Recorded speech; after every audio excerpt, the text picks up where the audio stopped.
There are grocery stores, and then there's Aldi. In the decades since World War II, this discounter chain has not only won over the wallets of its customers, but also their hearts. Faithful Aldi customers from all walks of life wouldn't dream of shopping anywhere else. But behind the well-oiled Aldi machine, there's also plenty of intrigue in this family-owned empire. Welcome to Expat Chatter. This is Brenda Arnold. Anyone living in Germany knows that to travel from the south to the north is to cross an important border. Forget the cultural divide between the southern states and former Prussia, or between East and West Germany. This one is between the two Aldis, Aldi Nord and Aldi Süd, north and south, with devoted adherents and family conspiracies rivaling those of Game of Thrones, except instead of fortresses, battles, and death, it's a cheap grocery store chain. This wildly successful company has an intriguing history. To say that Aldi has had a big impact on German shopping behavior would be putting it mildly. Aldi de facto created a whole new shopping genre, the discounter, also known in German by this English word. The company started out like so many German companies, a phoenix rising from the ashes of World War II. Theo and Karl Albrecht took over their parents' grocery store in 1945. This was an ideal time to open a business. There was so much destruction from the war that if you could manage to find something to sell, no matter what it was, someone would want to buy it. People were hungry, both literally for food and figuratively for all kinds of consumer goods that had been scarce for years. The two brothers expanded the store into a chain to create Germany's first discounter, a popular type of grocery store known for selling a limited but inexpensive selection of high-quality goods. The same year Berlin was split in two by the construction of the wall, 1961, Aldi was also divided in two, Aldi Nord and Aldi Süd, north and south. Theo Albrecht took over Aldi Nord and Karl managed Aldi Süd. Nobody knows for sure why they split, but officially it was for business reasons. Both Aldis enjoy a cult-like status. They have a dedicated shopping clientele, and despite their low prices, this is no Walmart. Porsches, Mercedes, and BMWs can be spotted in the parking lot. There is no shame in bargain hunting at Aldi.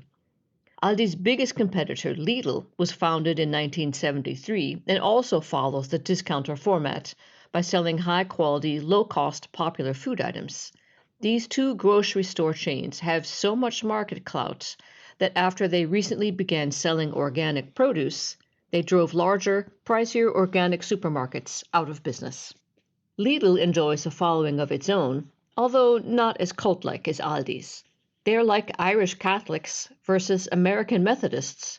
Both groups go to church, but while the former are true believers, the other ones just go to hear the choir, sing hymns, and buy cupcakes at the bake sales. I speak from experience.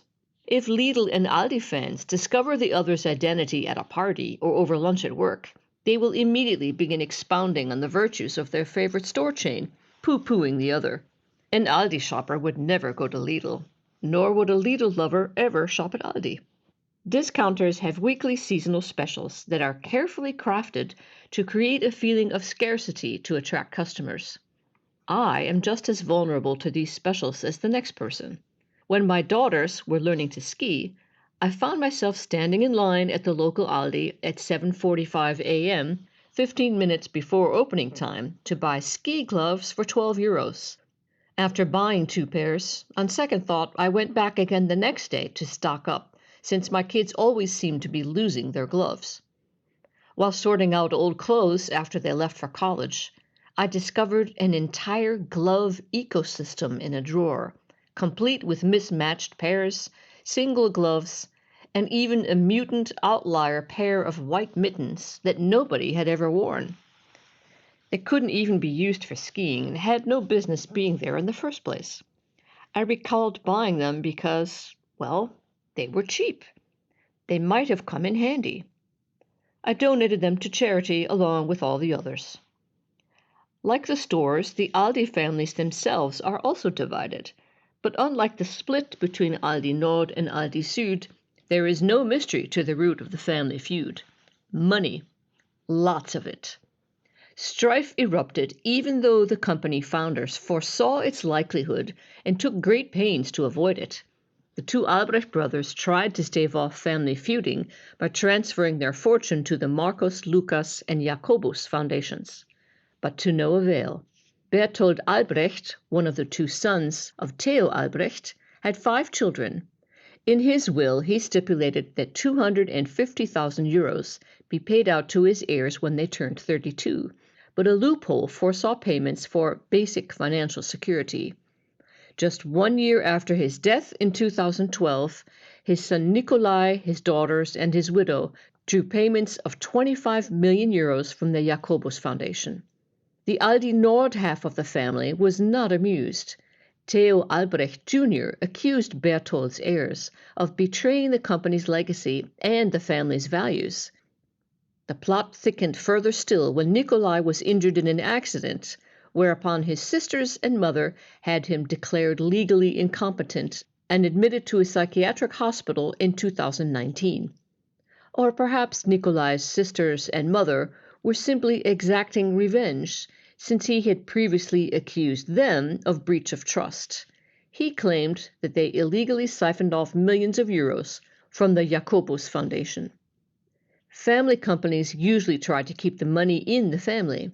On the surface, this seems like a great idea, but it becomes a problem if there's too much money. It often can turn the family into one that nobody wants to be a part of anymore. Good thing there's a cheap store to buy microwave popcorn so we plebeians can enjoy the show. Thanks for listening, and if you liked the podcast, please forward it to a friend. Thanks, and see you next time.